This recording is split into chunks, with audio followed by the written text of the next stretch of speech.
अस्सलाम वालेकुम। तो हम लोग बात कर रहे थे कि जब हमारा पोर्शन एक्सटेंसिव है या हमको रिवाइज़ करने के लिए कंटेंट बड़ा है, ज़्यादा है, तो हम उसको कैसे कम टाइम में करें। तो इसके लिए हमारे पास दो टेक्निक्स हैं। एक टेक्निक होती है कीवर्ड्स मेथड। कीवर्ड्स मेथड में हम क्या करते हैं, हर एक पैराग्राफ में से कीवर्ड्स लेते हैं और सिर्फ कीवर्ड का ही रिवीजन करते हैं, पूरे कंटेंट को नहीं पढ़ते। मतलब हमको एनसीईआरटी की एक एक लाइन नहीं पढ़नी है कभी, जबकि एग्ज़ाम का 3 दिन है, 4 दिन है या एक हफ़्ता है। हाँ, अगर एग्ज़ाम के लिए 1 साल है तो फिर हमको डेली एनसीईआरटी की हर एक लाइन की स्क्रीनिंग करनी पड़ेगी। उस मेथड को स्क्रीनिंग कहते हैं। बट जब एग्ज़ाम के 2 दिन 3 दिन होते हैं तो हम स्क्रीनिंग नहीं करते, हम कीवर्ड मेथड अप्लाई करते हैं। वहाँ से हमको सिर्फ कीवर्ड्स का ही रिवीजन करना होता है। अभी जैसे बायो में हमारे पास जितने भी चैप्टर हैं 11th में या 12th में, या मान लीजिए हमको 11th के एग्ज़ाम के लिए प्रिपरेशन करना है, तो पहले हम कीवर्ड्स हमने मेथड ले लिया। उसके बाद हर एक चैप्टर की एक सेलेक्टिव स्ट्रैटेजी बनानी पड़ेगी हमको। जैसे लिविंग वर्ल्ड है, अब लिविंग वर्ल्ड मेरे को अगर रिवाइज़ करना है और एग्ज़ाम में सिर्फ 3 दिन है तो मैं पूरा नहीं पढ़ूंगा उसे। लिविंग वर्ल्ड की जो क्वेश्चन जहाँ से मैटर करते हैं, जैसे जो टेक्सोनॉमी कैटेगरीज है उसके ऊपर जो बेस्ड क्वेश्चन है वहाँ से उसको मैं रिवाइज़ करूँगा। लिविंग वर्ल्ड के बाद बायोलॉजिकल क्लासिफिकेशन थ्योरेटिकल चैप्टर है, वहाँ पे मुझे रटना पड़ेगा, उसके लिए मुझे कीवर्ड वाला मेथड ही अप्लाई करना पड़ेगा।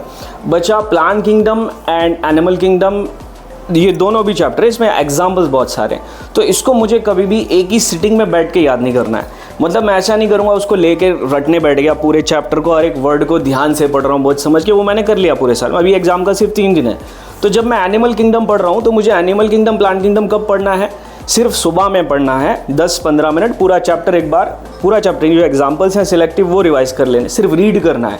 और 3 दिन तक सिर्फ मैं उसको रीड करूँगा, उसको पढ़ूंगा नहीं, मैं रुक के नहीं पढ़ूंगा। मतलब 1 घंटे तक बुक लेके नहीं बैठूंगा। सुबह में 15 मिनट पढ़ूंगा और रात में 15 मिनट पढ़ूंगा, उसके बीच में दूसरे चैप्टर पढ़ेंगे। तो ये उस चैप्टर के लिए जिसमें हमारे पास एग्जाम्पल्स बहुत सारे हैं, चाहे भले ही वो कोई सा भी सब्जेक्ट हो। उसके बाद आया फिर दूसरा unit morphology, structural organization. Morphology में भी बहुत सारे एग्जाम्पल है, सेम स्ट्रेटजी वहाँ पे भी अप्लाई करेंगे हम।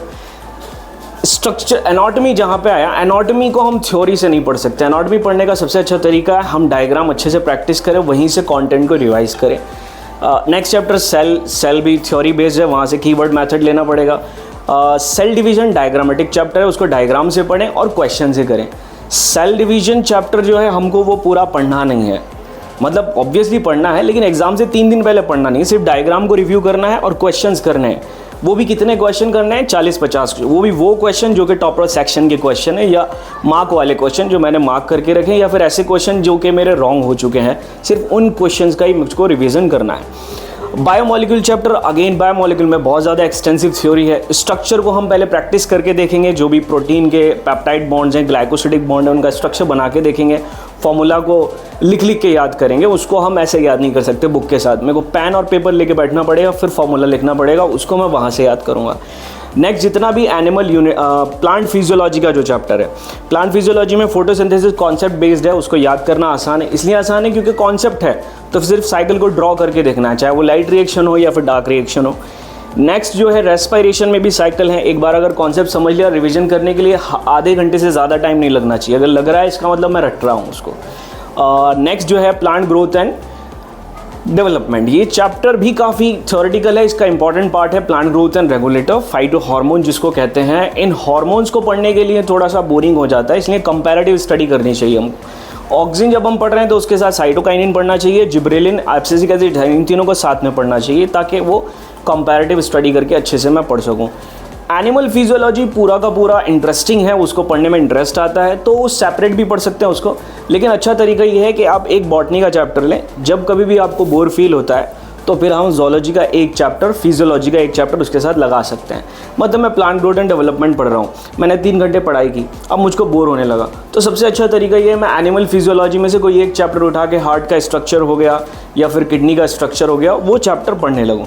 तो एनिमल फिजियोलॉजी को बॉटनी के साथ ही हम कवर कर सकते हैं। जब कभी भी बोर हो या ज़्यादा नींद आए, पढ़ने में मन ना लगे, तो फिर मुझको एनिमल फिजियोलॉजी कर लेना है। तो ओवरऑल स्ट्रैटेजी ऐसी रहनी चाहिए कि हाफ एन आवर में मेरा एक चैप्टर हो जाए।